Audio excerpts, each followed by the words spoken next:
السلام عليكم ورحمة الله وبركاته. أهلا بكم في فيديو جديد على قناة ترند اليوتيوب 2.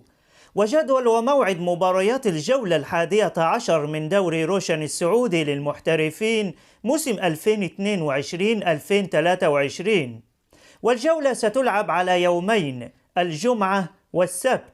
ولو أول مرة تشوف القناة بتمنى تعمل لايك للفيديو وتشترك في القناة وتفعل زر الجرس لكي يصلك إشعار بكل فيديو جديد يتم تنزيله على القناة. أما عن مباريات يوم الجمعة 30 ديسمبر 2022 فموعد مباراة الفتح والفيحاء الساعة 3:30 عصرا بتوقيت مكة المكرمة على ملعب مدينة الأمير عبد الله بن جلوي الرياضية.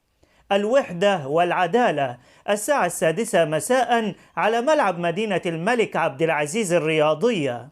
الشباب والاتفاق الساعة 8:30 مساء على استاد الأمير فيصل بن فهد. أما عن مباريات يوم السبت 31 ديسمبر فموعد مباراة أبها والاتحاد الساعة 3:30 عصرا على ملعب مدينة الأمير سلطان بن عبد العزيز الرياضية. الطائي والباطن الساعة 3:30 على ملعب مدينة الأمير عبد العزيز بن مساعد الرياضية.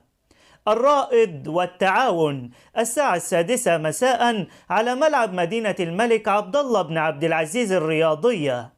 الخليج والنصر الساعة 8:30 على استاد الأمير محمد بن فهد. الهلال وضمك الساعة 8:30 مساء على استاد الأمير فيصل بن فهد.